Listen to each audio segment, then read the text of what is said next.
Todos los países que tienen distribución territorial del poder se enfrentan a retos similares, pero cada uno desde sus peculiaridades y desde su particular configuración, historia, idiosincrasia, etc. Por tanto, por una parte, como marco general, desde luego para el sistema autonómico español, los retos que tienen otros federalismos, otros sistemas federales son una fuente de enseñanza, porque se ha visto con la pandemia, los retos han sido muy similares en todos los sistemas federales, a pesar de las grandes diferencias que hay de unos a otros, y las respuestas en cada uno de ellos son un aprendizaje. Y en estos momentos, en relación con esa cuestión, se ha puesto de manifiesto en la pandemia, los retos que tiene el sistema autonómico español son cualitativamente muy similares a los que tienen otros sistemas y giran fundamentalmente en torno, por una parte, a la centralidad de la cooperación entre distintos niveles de gobierno. Ese es el elemento central que ya venía de lejos, pero ha emergido con mucha más fuerza con la pandemia. No hay gobierno adecuado en un sistema de distribución territorial del poder sin una fortísima cooperación entre esos diferentes niveles de gobierno. La segunda cuestión, sin ninguna duda, es la de configurar mejor la distribución, las competencias de unos y otros niveles de gobierno, teniendo en cuenta que en una realidad como la actual, desde hace ya mucho tiempo, la interrelación entre las competencias de unos y otros niveles de gobierno son ineludibles. No, el federalismo dual o federalismo de separación competencial no es viable prácticamente. Y sobre todo, yo creo que en tercer lugar, lo que ha planteado la pandemia es la capacidad de los sistemas políticos y especialmente de los sistemas federales, porque son más complejos, para tener capacidad de adaptarse a los retos inesperados que plantea la realidad de una forma ágil. Y yo creo que frente a lo que en los sistemas federales más cualificados se ha puesto de manifiesto, la mayor deficiencia del sistema español es precisamente esa incapacidad para afrontar reformas. Bueno, yo creo que aquí hay dos niveles. Por una parte, durante la pandemia es verdad que inicialmente y se llegaron a hacer afirmaciones muy fuertes en ese sentido, pero yo creo que ese miedo enseguida desapareció y la gestión de la pandemia se ha caracterizado por un alto nivel de cooperación, muy bajo nivel de conflicto, y por tanto yo creo que esos miedos que había inicialmente,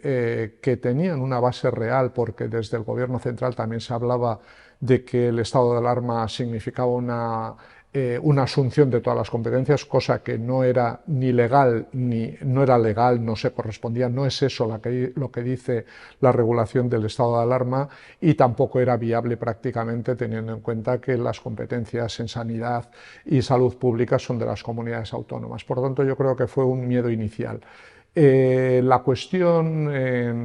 que plantea hay una cuestión más general y es uno de los temas en los que, a mi juicio, necesita una reforma el sistema constitucional español, y es sobre todo la condición de columna vertebral del sistema de distribución de competencias, que tiene ese modelo tan peculiar de que las bases corresponden al Estado y el desarrollo a las comunidades autónomas, que se ha demostrado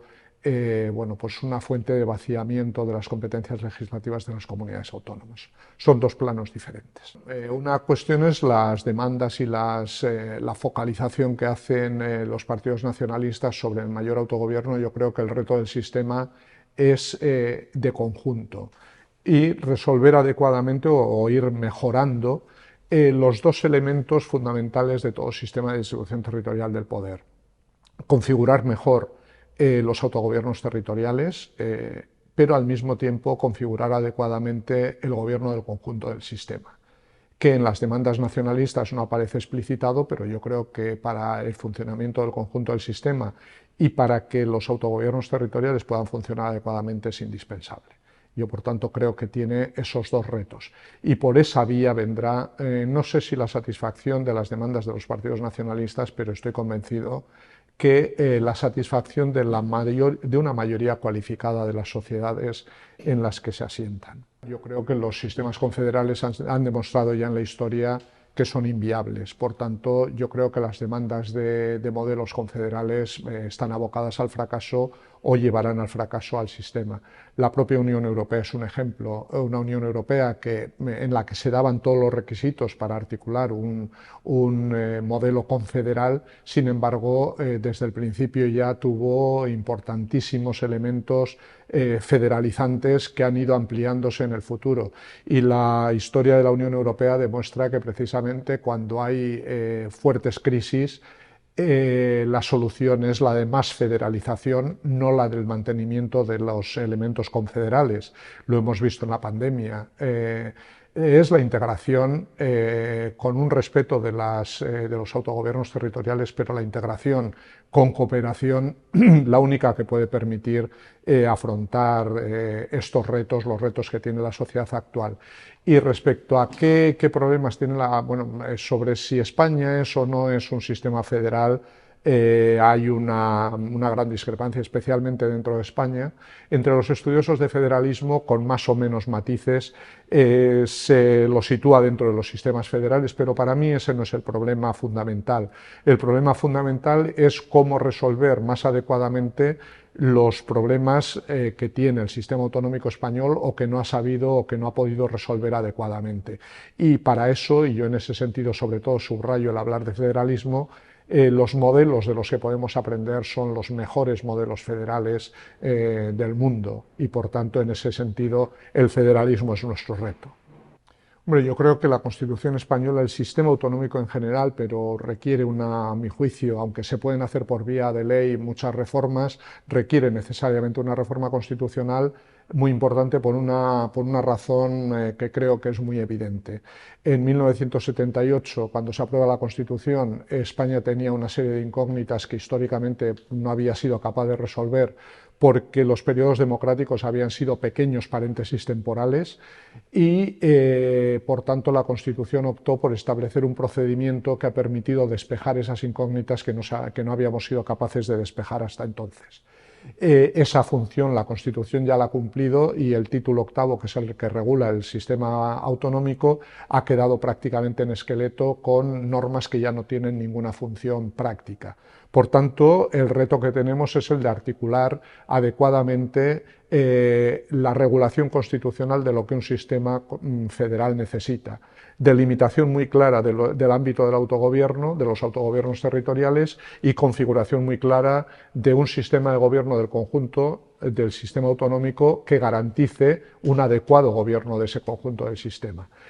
Por tanto, en ese sentido, pero esa reforma se tiene que hacer sobre la base del desarrollo que el sistema autonómico ha tenido en estos ya más de 40 años, porque por primera vez hemos tenido la oportunidad de un largo periodo histórico en estabilidad política, y eso es lo que ha permitido que configuremos el Estado autonómico, y esta es la base que hay que trasladar a la Constitución, tratando de incorporar soluciones a los problemas que este desarrollo durante estos 40 años ha ido poniendo de manifiesto. Bueno, ese es el gran problema del sistema político español, la incapacidad de los partidos para hablar entre sí, para negociar y para llegar a acuerdos. La fractura entre partidos políticos dentro del mundo político es, sin ninguna duda, el mayor problema que tiene el sistema político español, y mientras se mantenga así, pues difícilmente podremos resolver los problemas, y los problemas irán empeorando.